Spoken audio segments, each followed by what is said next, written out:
las 6:58. Buenos días, dominicanos, dominicanas, ciudadanos y ciudadanas del mundo. Julio Martínez Pozo. Los comentarios de los temas más importantes en el programa de mayor influencia de la radio y la televisión nacionales. Nuestras felicitaciones a todas las madres dominicanas que en el día de ayer pues celebraron o se celebró el Día de las Madres. Bueno, señores, vamos inmediatamente, después de saludar a todas nuestras audiencias, a todo el equipo del Sol de la Mañana, pues vamos con los temas que vamos a tratar en el día de hoy, que básicamente tienen que ver con la situación de Haití, el salvajismo en Haití que estremece mientras aguardan las fuerzas internacionales, y desde luego tenemos que dedicar un tiempo a analizar lo que pudiera pasar en el Partido de Liberación Dominicana. Yo creo que el PLD debe evaluar su debacle electoral sin emocionalismos ni apresuramientos. Sin emocionalismos ni apresuramientos. Y voy a explicar por qué.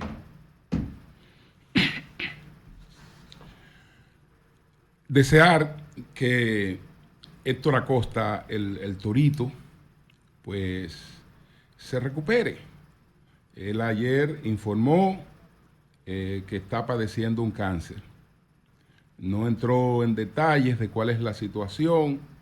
Ojalá que sea, digamos, atendible, que con la intervención apropiada y el tratamiento apropiado, el Torito pues pueda recuperar plenamente su salud. Él acaba de ser reelecto como senador de la provincia Monseñor Noel, con un margen bastante holgado, así es que deseamos que el Torito pues pueda recuperarse plenamente. Reiterar nuestros parabienes para el presidente Abinader, que hoy tiene compromisos importantes. Tiene una reunión privada, familiar, con el Papa Francisco. Tiene una reunión de Estado en el Vaticano con el secretario del Estado Vaticano, Prieto Parolin. Y después tiene una reunión en la tarde con el presidente italiano. Mañana el presidente viaja a Portugal. Entonces, deseamos que estos contactos sean lo más provechoso posible para el país.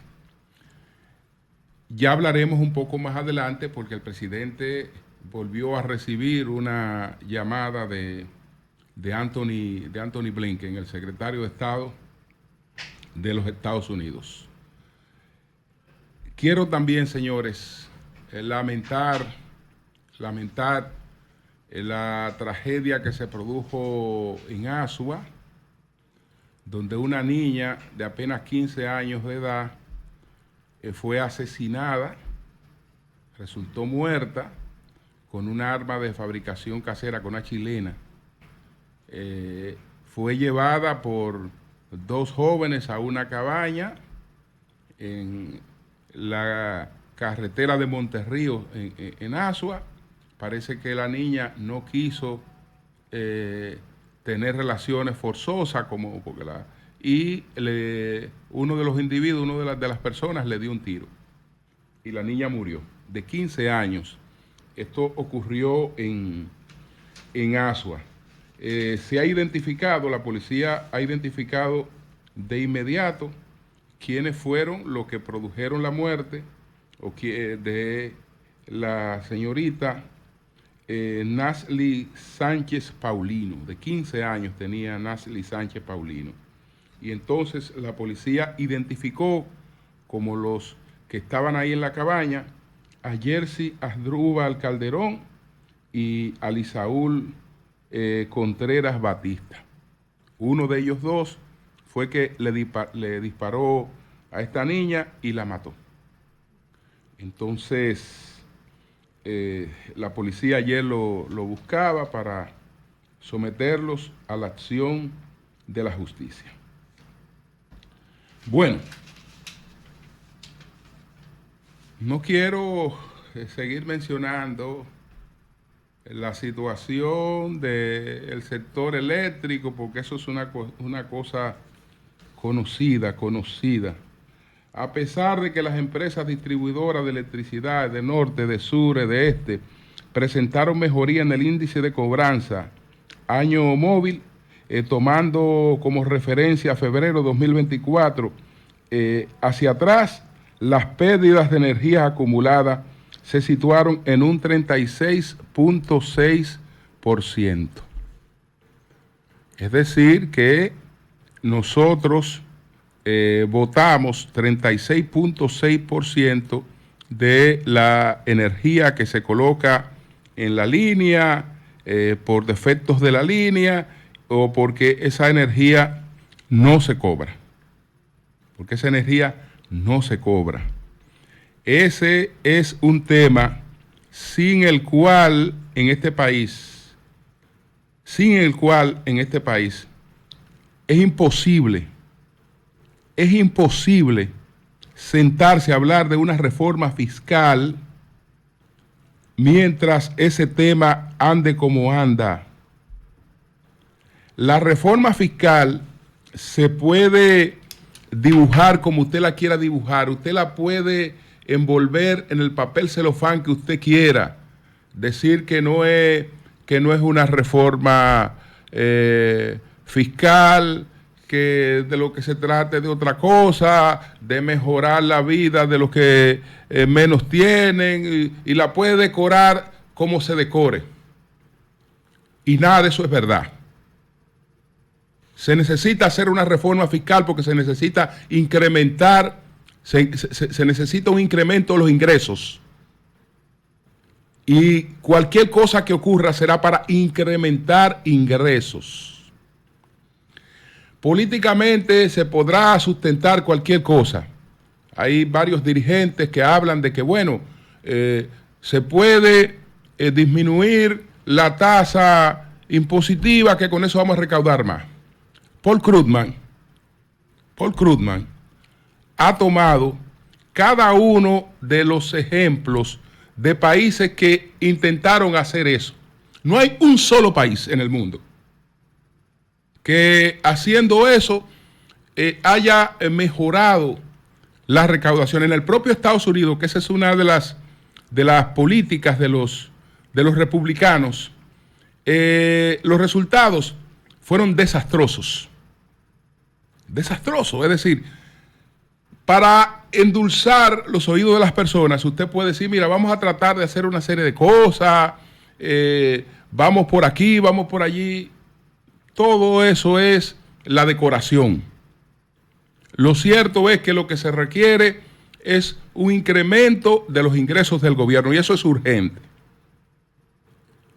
ese incremento. Pero, ¿cómo hablar de que se van a establecer nuevos impuestos? Que eso es lo que va a ocurrir.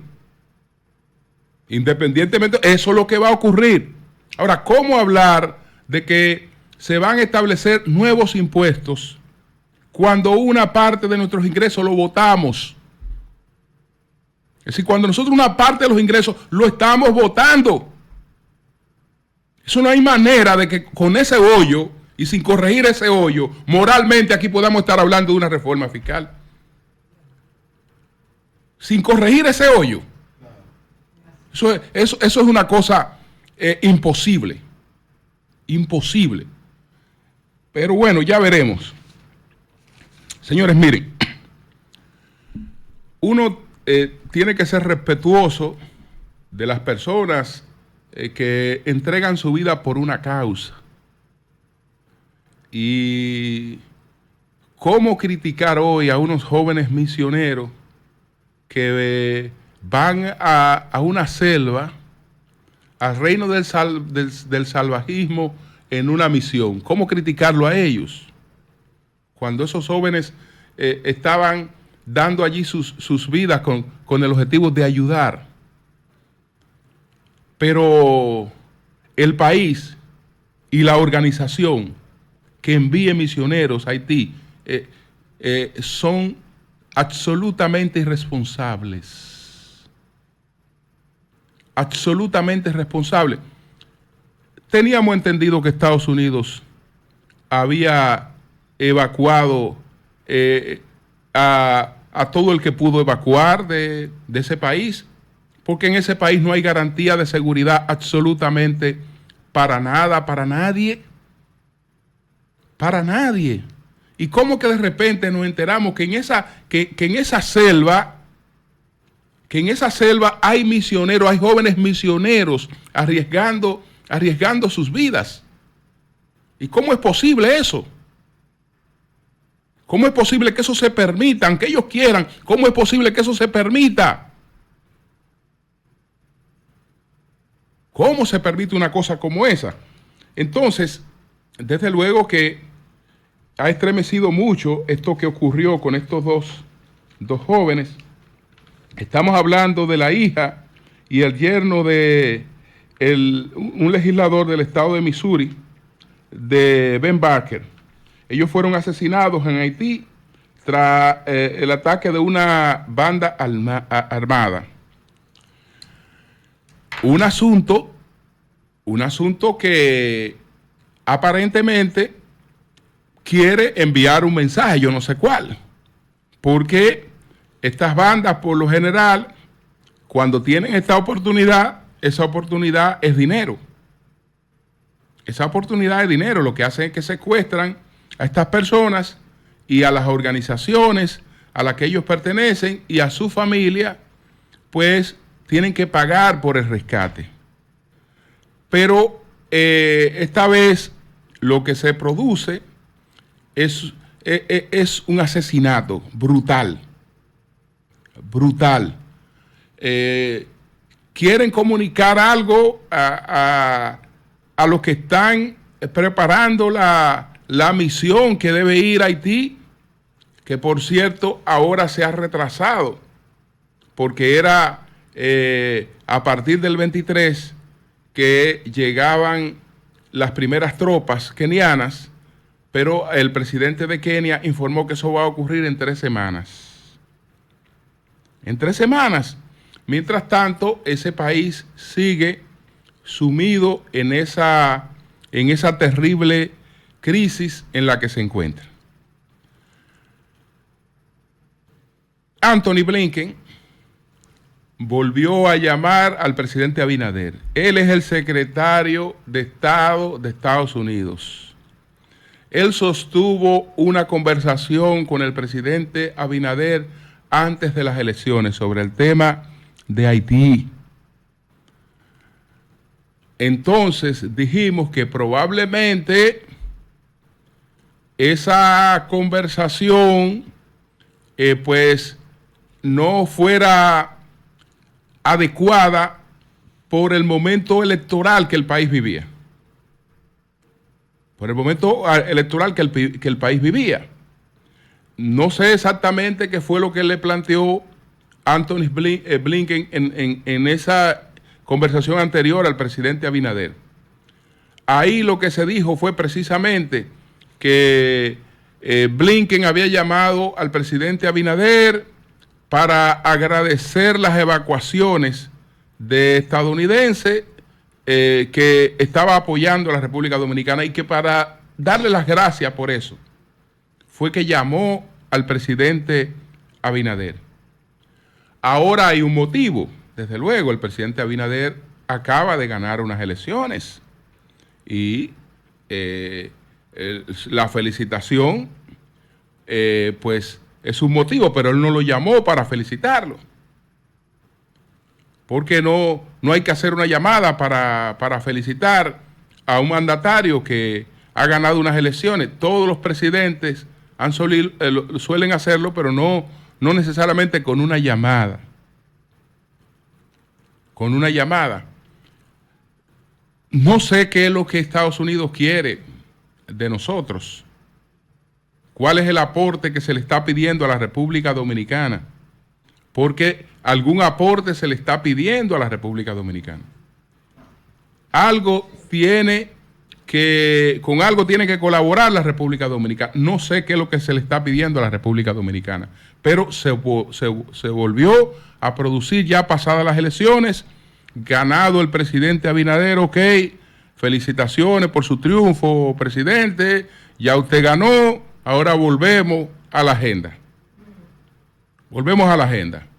Y entonces ahí está el planteamiento con relación a la situación de Haití, que no sé cuál será.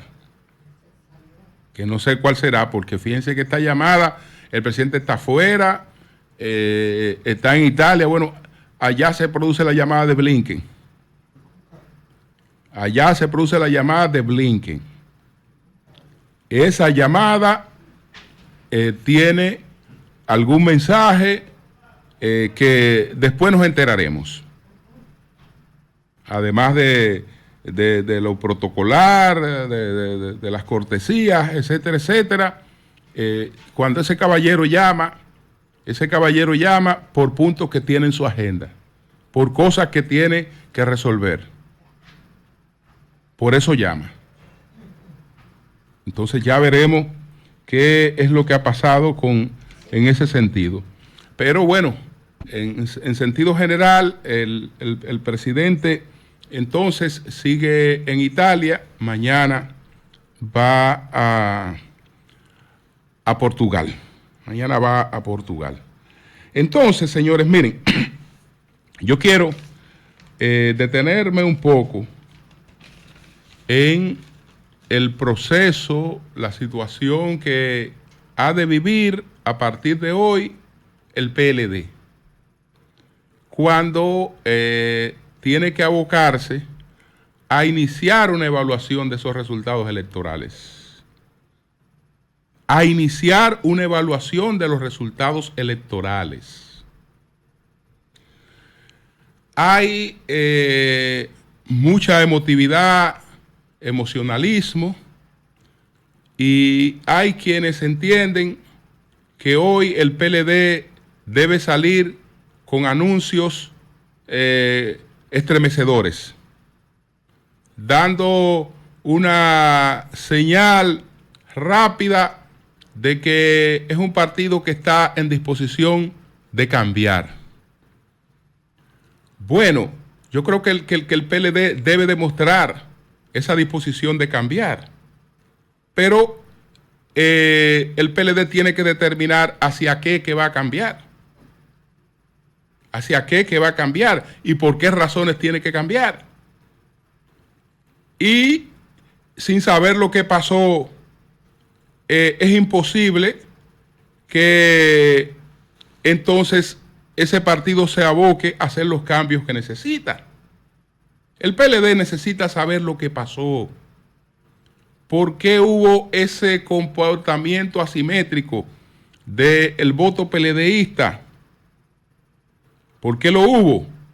Estamos hablando de un partido que saca un 23% de los votos en las elecciones municipales, un 18% en las elecciones congresuales y un 9, un 11 o un 10 y tanto en las elecciones presidenciales. ¿Por qué se produjeron esos resultados? Cuando ese partido debió, cuando menos, salir de estas elecciones con un 18% en el peor escenario. El peor escenario para el PLD era un 18%. Y el PLD sacó un 10 y tanto por ciento. Eso es un asunto que tiene que evaluarse. Entonces, ¿cómo hacerlo? Bueno, vamos a empezar por el comité político del PLD. Y hay que hacerse una pregunta. ¿El comité político del PLD dirigía la campaña del PLD? Y hay que hacerse la pregunta, algo que yo me pregunto, por ejemplo, con relación a la principal cabeza, a pedir y a buscar ahí, la cabeza de Danilo Medina Sánchez. Señores, el PLD, después de ser desplazado del poder, se abocó a una agenda de cambios internos y se abocó a una agenda de reestructuración interna. Y el PLD hizo esa reestructuración. En relación con los resultados electorales, vamos a hacernos la primera pregunta. ¿Obstaculizó el liderazgo de ese partido el proceso interno en el que ese partido llevó a cabo la escogencia de su candidato? No. Ahí lo único que hizo el liderazgo de ese partido, encabezado por Danilo Medina, fue garantizar un proceso exitoso para la escogencia de un candidato presidencial o de una candidata presidencial dentro del PLD. Y unos 503,000 PLDistas participaron y votaron en ese proceso interno, más que lo que votaron ahora por la candidatura presidencial. ¿Y qué pasó después del éxito de ese proceso interno del PLD? ¿Qué pasó? Que todas las mediciones desplazaron al PLD inmediatamente hacia un segundo lugar. Abel Martínez se colocó en una etapa por encima de Leonel Fernández como candidato presidencial. Entonces, no sé aconsejado por quién, Abel Martínez hizo una parada de 105 días. Después de esa parada de 105 días, en el que descendió a un tercer lugar, no recuperó jamás la ofensiva política. Entonces, bueno, el comité político del PLD, Danilo Medina, es responsable de que en ese partido se escogiera un candidato con todas las garantías, porque tú me dices, bueno, ahí había una vieja dirigencia encabezada por el líder que le estaba metiendo los pies a la gente, que estaba obstaculizando el proceso, que no dio garantías para que ese partido pudiera escoger una candidatura, no, todas las garantías. Y no puede decirse ahí que ahí hubo parcialización absolutamente con nadie, es decir, un arbitraje que garantizó el proceso y garantizó que después del proceso se acogieran los resultados de ese proceso. Y se acogieron los resultados de ese proceso y ese partido salió fortalecido con una candidatura. Pero, ¿qué pasó? Estamos hablando de la sentada de 105 días. Fíjense que Omar Leonel Fernández acaba de ganar unas elecciones en la capital con holgura. Y pregúntense si Omar Leonel Fernández se ha ido a disfrutar de unas vacaciones, a celebrar su triunfo. No, Omar Leonel Fernández ha seguido trabajando. Ha seguido trabajando y ha seguido en contacto con la gente que le dio el apoyo. ¿Por qué? Porque él sabe que ahí hay muchas cosas que él no la tiene por dada, que le beneficiaron, pero si no se dedica a cultivarla, a trabajarla, pudieran variar. Además de la cuestión esta de la famosa sentada de los 105 días, pasó lo siguiente. Algo que no me lo explico. Abel Martínez tuvo un amplio apoyo estructural del PLD para ser candidato presidencial del PLD. Señores, no habían pasado 2 meses de la escogencia de Abel Martínez como candidato presidencial del PLD, cuando parte de la gente que fue fundamental en esa escogencia estaba quejándose del candidato que tenía el PLD. Yo recibí visitas de personas que fueron a quejarse. Pero ¿cómo ustedes vienen a quejarse cuando ustedes escogieron su candidato? Ustedes escogieron ese candidato. Entonces yo no participé en eso. Ahora, yo no me voy a poner ahora a criticar a un candidato que ustedes escogieron porque le haría un daño a esa organización. Ustedes escogieron su candidato. Señores, pero las principales columnas de esa candidatura, 2 meses, 3 meses después de haberla escogido, estaban divorciados de la candidatura. Pero divorciados de la candidatura. Y no quisiera mencionar nombres. No quisiera mencionar nombres, pero todo el mundo sabe que eso fue así. Si hubo un esfuerzo del candidato por corregir eso, lo ignoro. Si hubo un esfuerzo por corregir esa situación, ¿cómo es que yo salgo con una base de apoyo y la propia base de apoyo mía después está en disgusto con la candidatura que se acaba de escoger? Eso pasó y eso lo vivió el PLD. Entonces, así siguió el PLD hacia adelante. Bueno, el asunto es que hay que rejuvenecer ese partido.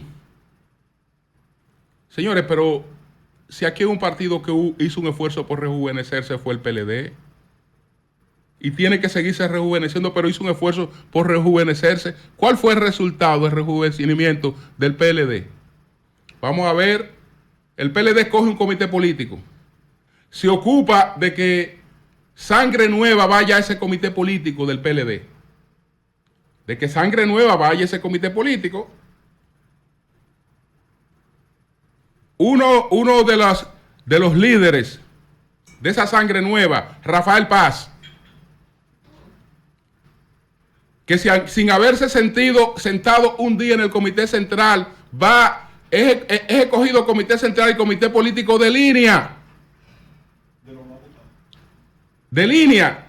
En un mensaje de que ese partido está buscando una renovación. ¿Y qué pasó? ¿Qué pasó? Rafael Hidalgo. Estamos hablando de un partido que quiere darle oportunidad a gente que está en proceso de renovación. ¿Qué pasó? ¿Qué pasó? Entonces, todas esas cosas hay que ponderarlas. Todas esas cosas hay que ponderarlas. A mí, la cuestión esta de que Danilo Medina, mire, si ese partido tiene un activo, se llama Danilo Medina Sánchez, que no perdió estas elecciones. Y enfermo, recién superando un cáncer, estuvo siempre ahí tratando de hacer lo que fuera posible porque ese partido siguiera hacia adelante. Y no está ahí obstaculizando a nadie que quiera crecer y que quiera desarrollarse dentro de ese partido.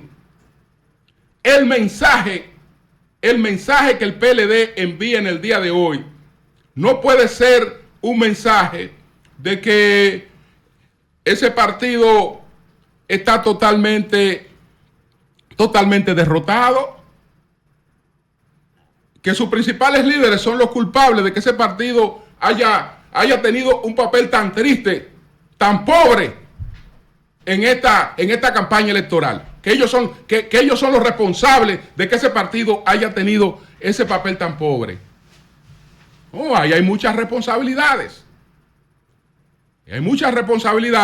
Entonces, siéntense con calma, que a ustedes nadie lo está esperando.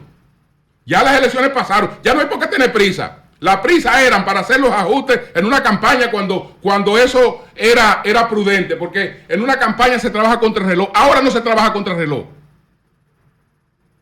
Ahora no se trabaja contra el reloj. Ahora hay tiempo de que ese partido haga una evaluación objetiva de todo lo que pasó y a partir de ahí empieza a tomar medidas.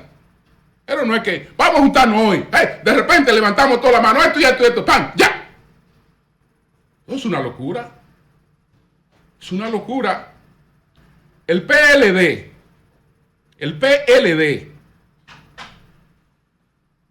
ha padecido una debacle como maquinaria electoral. La maquinaria electoral PLDista ha entrado en crisis. Pero a pesar de que en términos de maquinaria electoral ha padecido esa debacle, el PLD es el principal partido que tiene este país. Como partido político, como estructura política, es la principal que tiene este país, aunque hoy no sea la principal maquinaria electoral que tiene el país.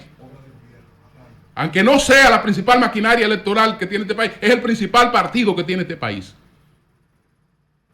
Entonces el PLD tiene que ser con la cabeza, con los pies sobre la tierra, que se dedique a hacer los cambios que tiene que hacer, pero poniendo cada cosa en su lugar. Poniendo cada cosa en su lugar. Cambio y fuera.